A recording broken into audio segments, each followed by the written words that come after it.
siqala ngezingena manje ezithi uyazi abanye akusiyo lento abayenzile eyiphutha kodwa ukuthi wena umbambe okuyiphutha why usho njalo ngoba lento oyibonile uyayiphila ubone iqiniso ngayo Mtshezi enyakatho yeKwaZulu Natal bawathumelile kama video abo bephawula ngalolu daba. If you as a guy cheat and your girl is like, oh, you cheated, so let me cheat as well. And then she cheats. Yeah. Does it make sense? No! Yadida lento yokupheya umuntu uyafeba ethi uyaphea thola ukuthi usuhlukene naye still usayiqhubekela usayifebela noma eyedwa ke singile ngenasi straight upheya kubanike kwasibani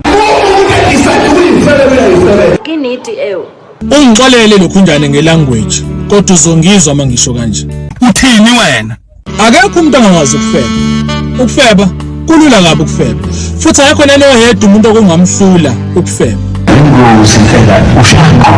mantombazana athanda move on iqephe lo move on ngayo on ngena ngapha ungene ngapha ungene ngapha ungene ngapha nobethetha Facebook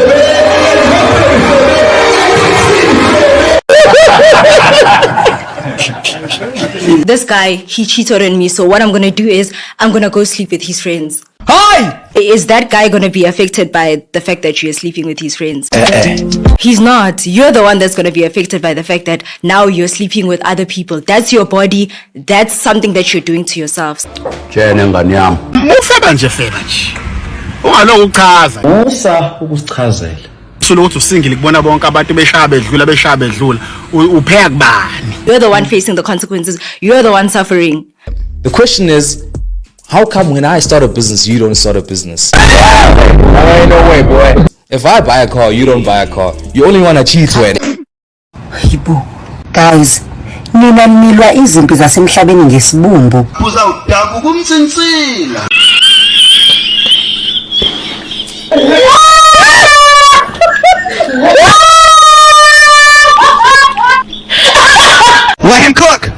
let him cook now siyasaba khona ukukubiza ngalento oyiyo impela siyasaba ukukubiza ngayo kodwa iqiniso lithi wena waziqala ukuthi uyiyo leyo nto let him cook and lento oyiyo uyenza public phambi kwethu kodwa mase sikubiza ngayo uyalwa wow Usana usibiza ngefebe guys lo abantu efazi nasibahlonipheni guys esingababizi ngefebe singasebenzisi silamagama athe uma ngabe umuntu ehamba ngaleyo ndlela ubizwa ngani umile awukwazi ukuthi ungafika wenza ubufebe bese ubizwa ngomfundisi kanti yini isifebe umfundisi uma ungafuna ukuba isifebe musu ukwenza into zobufebe asilwi nawe sishinto oyiyo awuyona inyumba wena kodwa ingane siyibona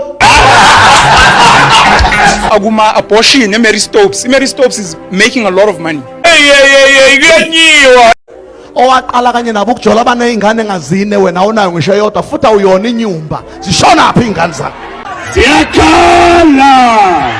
ziyakhala siku loudspeaker nganitshela ngathi mina no one here is safe Tango